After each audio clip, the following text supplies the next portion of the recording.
live. Yeah, wait for her to get back. What was her name? There she comes. What is her? How are you, Joe? I'm Good. sorry. We knew her. Good, I'm good. Wait, We used to, everybody's talking about how nice it is to have church upstairs.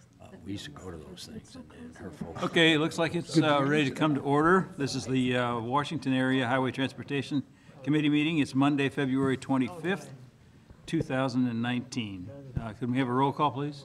Mark Wessels, Here? Ed Fisher, Here. Judy Wagner, Ray Frankenberg, Bob Ingeman, Bill Stratman. Here. Mayor Lucy, Here. Holtmeyer, Here. Danny Cassett, Elby Eckelkamp, Here. Bill Miller, Tim Brinker, Steve Sullivan. Yeah, I'm here. Here. And John Hilgis. I'm here. Very good. Please stand up for the Pledge of Allegiance. I pledge allegiance to the flag of the United States of America and to the republic for which it stands, one nation, under God, indivisible, with liberty and justice for all. Good morning, everyone. Happy Monday morning. It is all day. Crisp. Yeah. First item on the agenda is always the approval of the minutes. Anyone had a chance to review them? Any recommendations, changes, omissions? Hearing none, I'll entertain a motion to approve. So move. Second. I have a motion and a second to approve the minutes as presented. All in favor? Aye. Hi. Opposed? Thank you. Mark, you're up. No report today, sir. Nothing for Amtrak. Good. All right. Highway 47 Missouri River Bridge. We'll fly through this one quick for us. It'll be a It's record. open. We've got our district, new commissioner, Joe Gildahouse, from across the waters. And John Simmons, Representative Simmons is here today. Thank you, John, for coming. Anything on the bridge? Anything new? No, there's still, they haven't set the date yet for the demolition as of Friday. They still haven't set the date. It's my understanding they're going to draw the name for the person who gets to push the button on the 9th, I guess, of March. That was the date that they originally said. And Judy, I did talk to Judy briefly, and she thought that maybe the demolition would be the last week of February or the first week in April. So, March. Last week of March. hold it, last week of March, first week of April. That's right. Okay. Yes, so that's really, there's a meeting coming up, I guess, in a week or so, and that Judy's going to, Do you know Give us a little more. where the button pushing is going to be taking place? Don't know anything you yet. know, with Marshall handling the whole thing, we really are kind of out of the loop on it. Okay. So, I talked to them last week, and they're behind on the weather for sure. right, Yeah. so, yeah. So we'll, as soon as we know something, but even that's kind of a moving target of the date because of the weather. Say about a meeting in the next week or so for sure for everybody. Yeah, there's one scheduled, so, anyway. Safety meeting and things like that. Okay. Anything else on the bridge? Anyone? Wow, hearing none. We don't have to much to talk about anymore, do we, other than pushing buttons? Yeah. Highway 47 Corridor Committee. John, anything? We've not met since our last meeting, so I have no update either. Franklin County Transportation Committee? We've not met since our last meeting either, so there's no We'll go update through there. This one real good. Again, Joe Gildahouse is here from the Warren County. Joe, if you want to give us a report of anything you've got going, you're certainly welcome to the podium.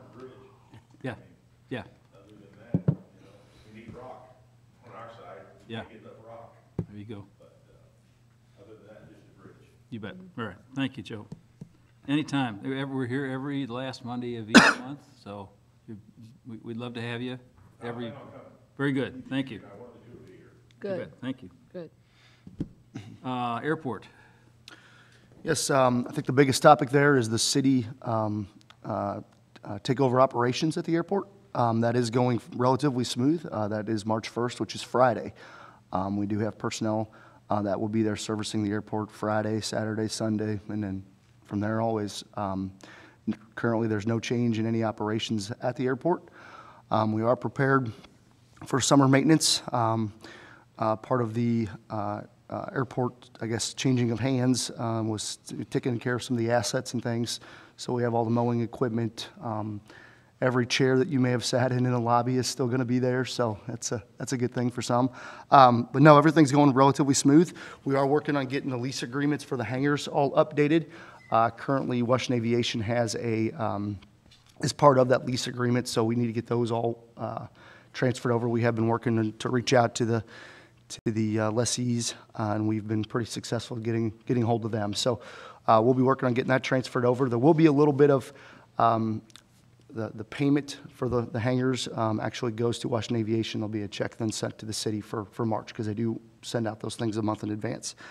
Some of the biggest projects I think that we may look at as far as operation goes is I'm going to get with Kevin to see if we can, what the, like a pay at the pump type situation would be on fuel. Pay at the pump with credit card, actually there. Right now, we don't have that, so if you're not there, you don't have my staff, it is a little difficult to get fuel. So we're going to look into that. That'll be one of our first projects as far as operations go. Airport board meetings will start up again next month. They've been kind of suspended for about 6 months. So we're going to talk about that, how we want to see those. That does include Joe and Steve and myself and Sal. As far as construction goes, we are working with the general contractor, Ranieri Construction, on still removing, I believe, 7 panels of concrete that were damaged during striping removal operations. I do not have a schedule for that yet. And that is a little bit fluid, but I'll keep you updated on what's going on there. We are looking also at a May project to remove and replace the striping that's on the runway. The runway striping has never been redone. It does not meet retroreflectivity with the FAA, so there is a striping project that's going to be let in springtime. There would be some delays at the airport at that time, because obviously it's very difficult to stripe a runway while it's open. So we're going to work through that schedule and try to make sure that that meets all of our business users if there is a shutdown of the airstrip. It wouldn't be lengthy, maybe 5 days, but we'll be doing some concrete repair on there as well on the actual runway itself. So I'll keep everybody updated on that schedule. How long has the striping been there? If it's never, Since the construction of the airports, that would have been 2000 and, was it 6, 7 Okay. maybe? all right. So, I mean, you're Long pushing time. 10, 12 years, which is pretty good. Extension of the runway. Yeah, the extension of the runway, that's what, yeah.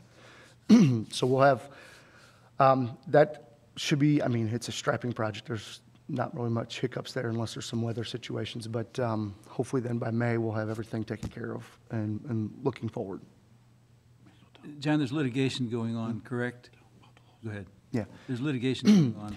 Yeah, correct. The city was served papers from Ranieri on Friday with this airport apron project. We were working with Ranieri to, if you recall, that project was supposed to be a 35-day project, and it extended the deadline pretty substantially. I mean, they're still not completed, so we're looking at 360 days here coming up. So we were going to pursue all contractual things eligible to us for liquidated damages.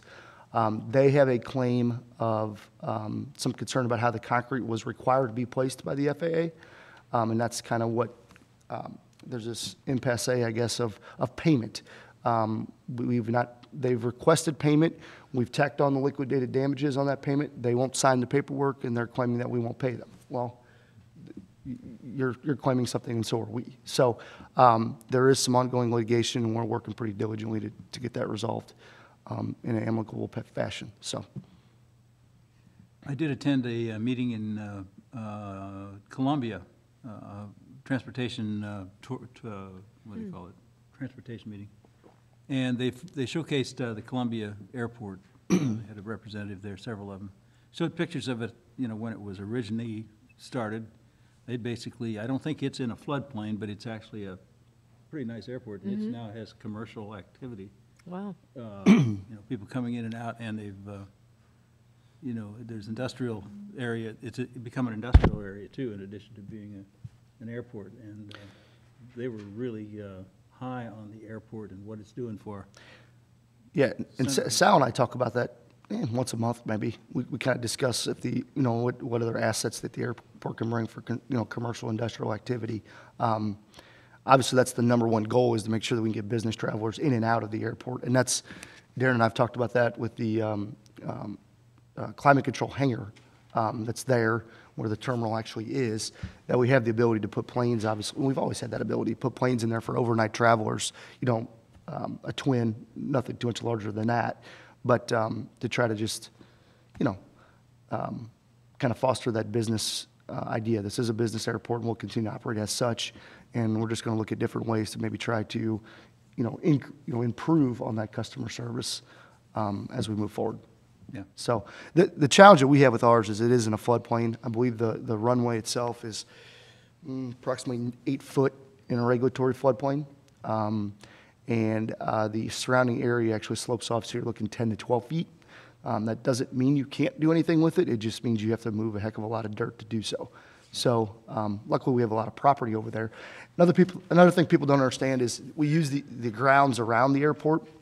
That is leased ground for agriculture use, but we actually land apply our sludge there. So we get dual use out of the land around it as well. So all the sludge that the city generates, from our treatment plant, we land apply that. So there is a use there as well that maybe you don't see on the actual dollars coming in, but it saves us dollars on the other side. So. John, what's the status of our rail crossing down here where you were looking at the signals because of the raised deck down here by the train station? Where you were Yes. working with the railroad on the whistle blowing and so forth? Oh, yeah. Yeah, I've not. They're Eric not can blowing. testify maybe, but yeah, we are officially a quiet zone again. Okay. So, and I say again because we were before. Yeah. That's all sorted out. I haven't heard anything negative. There was an incident with access. Essentially, there was a young man was stuck in some muck, I guess, outside the trail a few weeks ago, and the trail itself was built to handle fire trucks, ambulance, things of that nature. It's 12 foot wide, and we built it as such to handle that type of, for emergency purposes. But the west end, down by Teeman Drive, there's the gate right there that goes through the yard, Union Pacific yard. That is not a public crossing anymore. Union Pacific owns that in its entirety. They've essentially agreed to leave the crossing in place because they use it as well, and then allow emergency trucks to get across there as necessary. So this was kind of our first test. Well, the gate was locked, so the test didn't go well. So we're going to be working, I know Mark Scorny is working pretty close. I got some contacts with Union Pacific to put like a Knox box, which is just a fancy lock is what it is really, to work with them on getting that in there so we can have that emergency access to make sure it never happens again. So Union Pacific had a lot of changes towards the end of last year with personnel. They actually downsized and started subbing things out to consultants. So we didn't have our contacts that we had before, but we've been working pretty diligent with them to try to get that relationship back. And I think we're getting to that point again. So just kind of keep me posted if you have any issues with the rail traffic or things, and we'll move things along. But the whistling is taken care of. So 6,000 locomotives got updated for our crossing. So. John, how many acres does the city own at the airport that would be possible industrial sites? Possible industrial, the total, I don't know that figure off the top of my head. There may be 2 to 3 20-acre lots potentially, maybe. I mean, when you raise everything up, I think you could probably get that, maybe. But like I said, you're raising everything up about 12 feet, and then you have to have road access to it too, to make it viable, which then you get into questions of Highway 47, which is a whole different discussion. So it has its challenges, for sure. But it's pretty far in a floodplain. The interesting thing, too, about the Warren County side is the flood maps, if you look on the Warren County side, if you look at the flood elevations, they are actually 3 to 4 foot lower than the Washington side. So one would ask the question, why does Franklin County have a higher flood elevation and Warren County's is lower? Well, the reason for that is Franklin County's maps have been updated in the past 8 years. They had a sooner update, per se, because they do it county by county, and Warren County just hasn't caught up yet.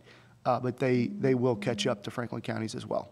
So we always, when we work on things at the airport, we always use Franklin County's elevation, even though, you know, we're holding ourselves to a higher standard, but because we know that that elevation is going to happen eventually. It's a very confusing thing. And it comes, what it comes from, it's just the way that FEMA does their floodplain work. They do it on a county-by-county basis. And when they came through back in 2011 to do Franklin counties, there was a new study out of the Missouri River, and our numbers had that study incorporated where Warren counties does not. So they will catch up, though. So we always regulate to what our number is. So if Interesting. that's a hot topic as well on different sides of the river. So I think Joe will attest. A meeting on March 21st in Jeff City about FEMA. Yeah, Good. Good deal. a lot of information there. Sorry, guys, I didn't mean to bore you. No, Thought we'd get the meeting a half hour long. so the river's still gonna flood the river's still gonna flood at Augusta Bottom Road? Yeah, I can't promise yes or no, but Okay, it didn't change. Good chance. Elevation didn't change. nothing changed. The river will flood. Any questions, comments? Hearing none. Team track? Nothing?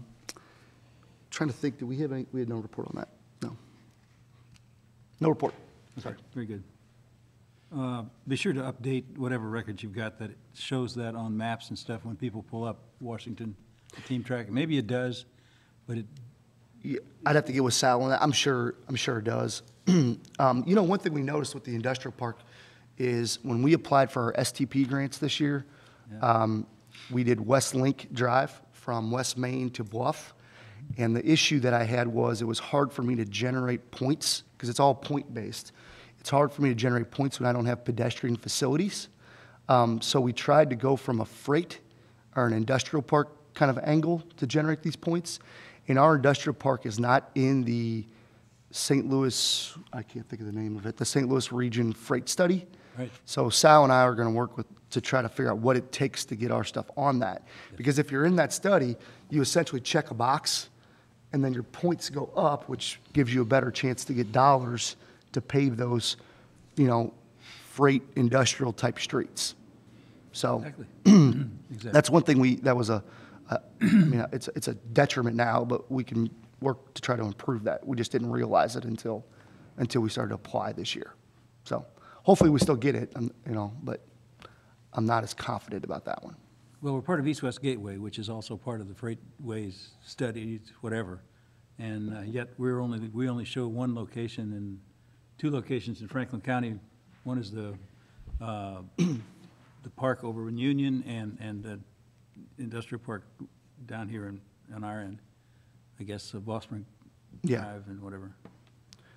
That's the only thing, and it's really almost no information when I've looked at the website.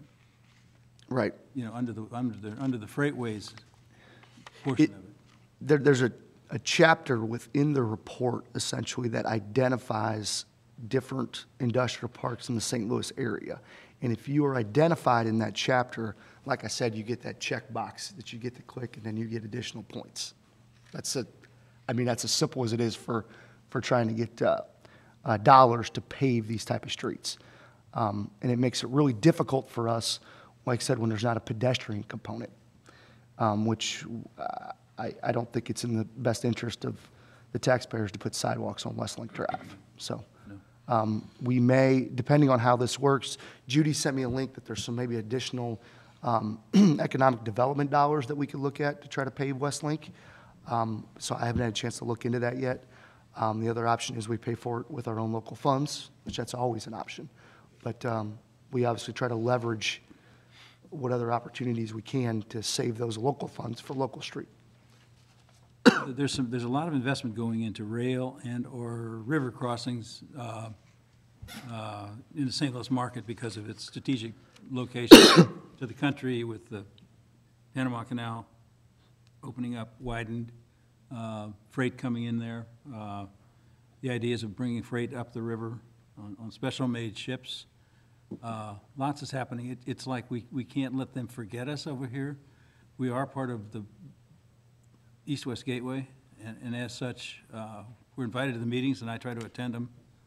In fact, I don't know that I've missed one yet, they're important just to keep our face out there, and that's how you do it. You've got to get some more information It's tap really, into the Freightways right. website, whatever you got to do. It's really no different than our ADA transition plan, that we are one of very few in the St. Louis area that have one. And that is a big deal at East-West Gateway, just with the pedestrian side of things, that we have an ADA transition plan, which, remember, was mandatory by the federal government in 1992. So we finally have gotten that, gotten that in place. And East-West Gateway recognizes that because, we're University City, Clayton, Washington, and there's only a handful more in the St. Louis area that actually have one. So if you notice on all of our application names, we always say ADA transition compliance, because I want to throw that in front of the people who are reviewing the plans. Hey, we're ready to go here to choose our project over someone else's. So there's a little strategy there. Yeah. And the freight plays right into that. If we get Yeah. in that freight study, it's the same concept. The first meeting I went to with the Freightways has been a couple of years ago, and the one thing that we had, they showed us as a Missouri River Bridge in progress of being replaced. They didn't even know that it was funded already, that everything was, on track to be built. So I'm not even sure they show that I don't know that they would show that the bridge has been updated. East-West Gateway? Yes. I hope they do, and they should, They might not, though. but again, never assume, right? I don't know. But the freight movement, the movement of freight is going to be seriously important. I mean, the central part of the U.S. is a natural to come up the river, and it's a natural way to bring goods and services to the center of the country. And so we may not see the port ourselves, but quite honestly, our industries should grow because they're going to be feeders to the river to put your stuff on a container unit and ship it either down or up the river. That's what's coming. That's the only reason. Could be great for Warren County. You guys got land. They just manage it different. Yeah, exactly. Freightways. They're working on that too as well. Yeah, and you're in a different. You're not East-West Gateway. You're Boone Slick Regional. So you're kind of pushed out of the picture a little bit too. They don't even know that you exist. Quite honestly, I don't know. We have a meeting on that on Thursday. Good. Yeah. Okay, that's all. John, on Westlake Drive, this winter's really been tough on it. This winter's been tough on a lot of streets. See how it's cracking up, and if you don't get a grant, the city's gonna be faced with some Yeah. major repairs. Major, I don't know about major, but there is some issues with, the winter's been hard on every street in town. And we're still waiting on evaluating how March and everything thaws out before we identify. We have a short list of streets to overlay. We're also looking at different maintenance procedures on streets rather than do overlays that we've done over the past 10 years.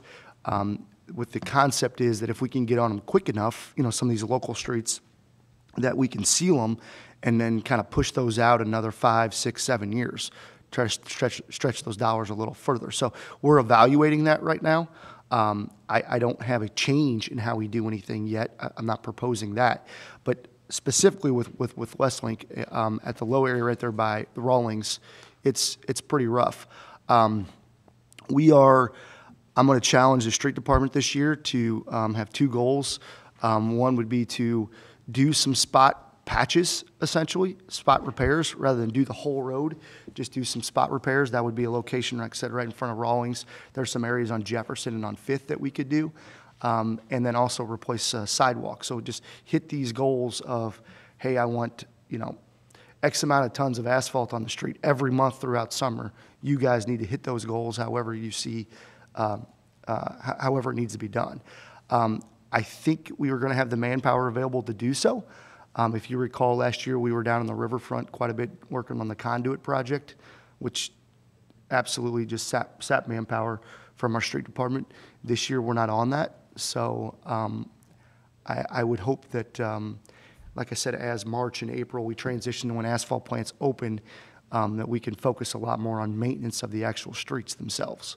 So another thing which you'll see is, and I've been getting some calls about this, is the temporary patches that you see around town, specifically in front of Schrader Drugs would be one. Those are not final patches. Those are just temporary. Previous to a couple years ago, we would leave the trenches in place with rock. And what you'd have is rock all over the street. You'd constantly be putting rock back in. If it rained a lot, you'd have these rock potholes. So we went to a system where we were putting what's called cold patch asphalt, which can be placed in the wintertime as a temporary solution to get us into spring where we can come back in and do the permanent fix. So it's an improvement of what you had before, but the perception is through winter that it's a pretty shoddy patch job. It's just to get us through winter so we can get on the streets in the summertime. So what I've been doing is we may actually start spray painting the word temp on the patches just to get the public to understand that they are temporary. So, You're hearing about that already? yeah, well, I mean, and I get it. I mean, it does.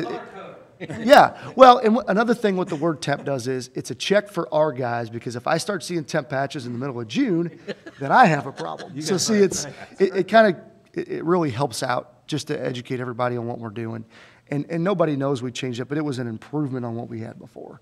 So it looks like shoddy patch jobs. So, Bill, I'm definitely aware of Westlink, and we have an estimate of what it would cost to pave it. So if worse comes to worse, we have to do that. We would just have to focus funds on doing that. So. Any comments, questions? Hearing none, East-West Parkway? That's an area, I mean, we've had this on our agenda and for years now, since the Parkway was actually identified. Wouldn't it be a good idea to dust off that whole East-West Parkway idea? We've got the idea, we've got the area identified with the county as being a potential roadway. I mean, are we at the point where we should start at least identifying it, seeing? Well, I would say this, it's always on our agenda. Oh, I know it is. Every time we're talking about High Street, connecting it down to Highway A, that's pretty much the first leg of it, and that's ongoing. I mean, everything from talking with the property owners that have their property listed for sale to development that may be occurring in that bowl. Yes. Lighting. So Lighting. all of that's continuous. It is continuous. Oh, yeah. Okay. I mean, it's not like it's off the agenda and we're not aware of it. It is on the agenda, Right. we don't really Right. talk about it. Now, I will say from Highway A going east, that has not been a primary focus because we just haven't seen the demand for development in those areas for anybody wanting to go ahead and do anything. Yeah. But that area in the bowl that I talked about earlier, that's ongoing. That's almost like every other week, we're having a discussion with something with regards to running utilities in there, where that street's gonna go, et cetera, and how it's gonna connect back into Highway Okay, so there is activity, Yes. basically. Yeah, I mean, A. And you've got, that Marquardt tract is listed for sale, which is south of what Big Elm. Big Little Elm, yeah. Owns or whatever, but certainly Kurt is aware of the street, Yeah. Yeah. so. People don't know. We also, I mean, keep in mind, I mean, even when the Casey's development went in with the right-in, right-out proposal with the island, Yes. and all that, and there's a timeline there to get their business up, but we have that restriction in place that if traffic demands do go up, that we can make that right-in, right-out. So it's always, like, well, Darren hit it, it's always ongoing. I mean, it's just, one concept would be even Highway A, has a lot of traffic issues coming into Washington in the mornings. If there was a way to make that connection, I mean, you're connecting, residential to the west end, High Street, to alleviate some traffic potentially there. People trying to get to the industrial park. So it's just another way to get people around. So we've talked about that. Also alleviate traffic off of Pottery Road as well too, because if you have that, you Yeah. got three ways to head north and west. So, but again, as development occurs out there, we've always got our, eyes on, focused on that to make sure that connection's made. Talking about Pottery Road and the light at 100, any Pottery and the light, Pottery in 100? I have not had any issues with that. It's become, you know how the light stays red forever, it seems like, when you're sitting there to cross it. I've had a couple of people ask me about it. I have not Is there received any anything calls. that can be done, first off? Is there anything that can be done to Yeah, we could- shorten lights or Well, we can retime always, them or- what typically happens on any MoDOT signal is, we take the concern, and then bubble that up to MoDOT immediately, and then they'll do an analysis of a couple days. They'll do some traffic, some timing counts, things of that nature. I will say that one's not an issue. The biggest issue we have is Rabbit Trail, which we all know that, Rabbit Trail 100, and East 5th and 100 are the two biggest ones that, it's constant, honestly. Did I read somewhere, or am I just thinking this is the idea, that if you came up to a four-way red and it's 3 o'clock in the morning, or four-way stop, what actually what if you were to turn on a red light? What's going to happen to you? I'm just throwing it out there, all right? A right? Whatever. A right on a Right on a red. red is fine, left on a red, left. I would, I mean, did I hear, It all depends who's watching. well, you know? that's it.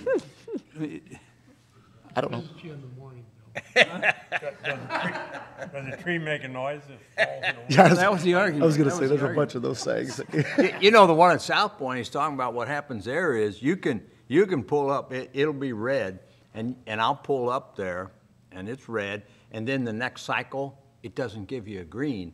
You've got to be there for a certain period of time before it'll give you that green So there cycle. could be something. It's, that is MoDOT regular. is looking to see if we have some, or not we, if MoDOT has loops that are not incorrectly working at South Point. I do know that. You know what? I never knew that was the case. Maybe that loop isn't working. It's very possible. That could be part of the problem. Well, Because, that happened to me the other day, and I just thought I missed it. I thought, gosh darn, I didn't even see it. It'd be pretty Yeah, the- pretty bad if. That's when I make the I- comment that Bill just said.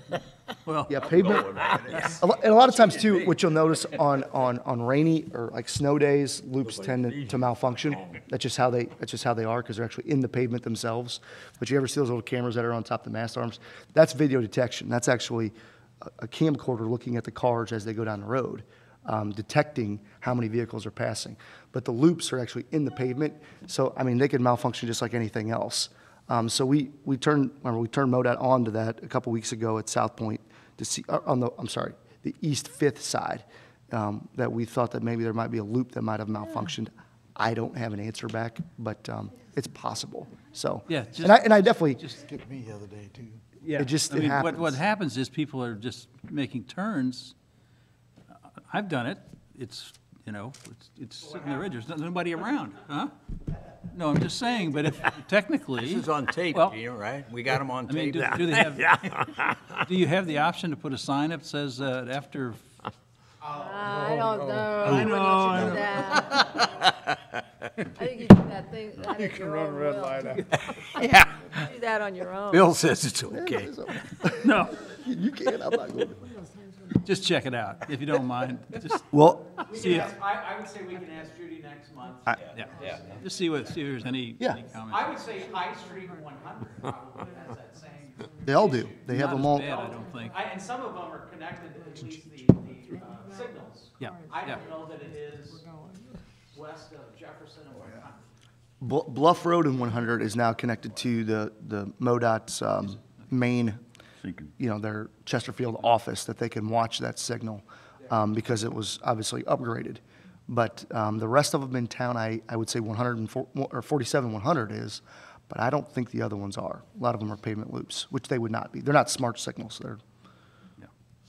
normal signals. Okay. I want to say just Any other discussion regarding, I guess that was on East-West Parkway, wasn't it? Yeah. Yep. Public transportation, I don't think we have anyone representing it. Representative Simmons, do you have anything to add to the, No, I just know Order. that the governor's bond issue was discussed in committee last week. it was? Yes. So it already passed the Senate, am I correct or incorrect? Did not, I'm not aware, I haven't checked on that. okay. What John's referring to is the $350 million for the bridges that the governor has put forward to fix 250 bridges. He did Go. announce that last week out in Columbia, our meeting. He did announce that was gonna happen. I'm assuming. Yeah, I heard it too, that's, He announced it at our commission last week in Columbia. so, anyway. I think 55% is going to, in St. Louis and Kansas City, and I think the county get roughly 45% in that area. If I remember right. It's only Yeah, it's for lesser dollars. And actually, the whole premise of it is to take these, what happens is the funnel builds the projects as they get down to the funnel over time. And what's happened is these lesser costly bridges are finally getting down to where they need to be funded. They're there, and they've been out there long enough, and they should be funded. And the thinking is that if you get rid of those 250 bridges, you can then free up additional money to make the other stuff that's out there go faster, at least in the short run, until there is some type of issue to get more funding. Yeah, just a little clarification. So, there'll be 30 million that has to come out of general revenue to pay for those bonds every year. So, they're not sure if they've already identified those monies or not. So that would still have to be a line item.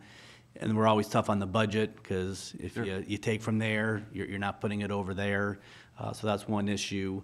And there's already been some pushback, just kind of behind the scenes of people not quite on board with that. So, but that's just we'll have to go through that process. They gave all the representatives, I assume the senators, kind of a nice informational booklet about what these projects were going to be. So we're all informed on what's going on in our districts. So that they're just trying to do the communication as well as they can. And I think the governor did a great job in trying to pass Prop D. He went to the mat for that. I think he's going to go to the mat for this one too. We'll just have to see what happens with it. Yeah, there's some extra, they're talking about trying to get some funding back as a result, because the the per gallon thing did not pass. And there's an effort to, John, if you know the background on that, with the licensing every year. Repeat that again, Bill? I'm sorry. Licensing fees would go up.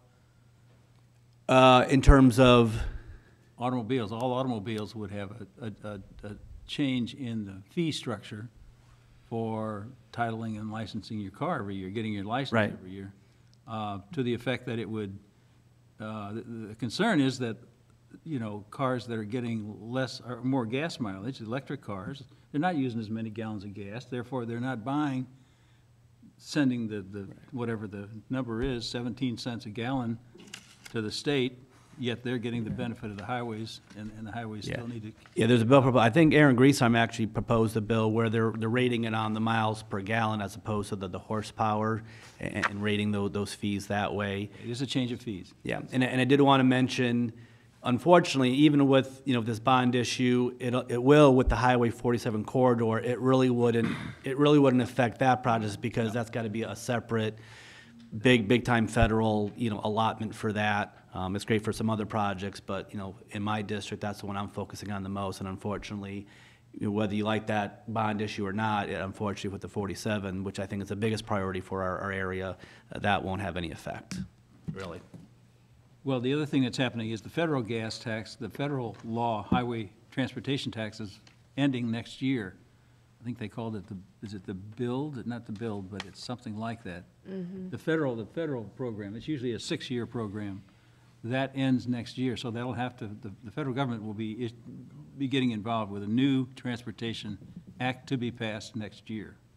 And I did read in the paper, and Bill may be able to speak better, I guess Union did organize, I think, a transportation committee or something that the city is doing, so I think they're hopefully moving towards what Washington obviously has done for a long time, and trying to get their stakeholders put together, and hopefully you guys can glean some information to them and they can be part of that process, not just for local unions, but some of the bigger, intra-county issues.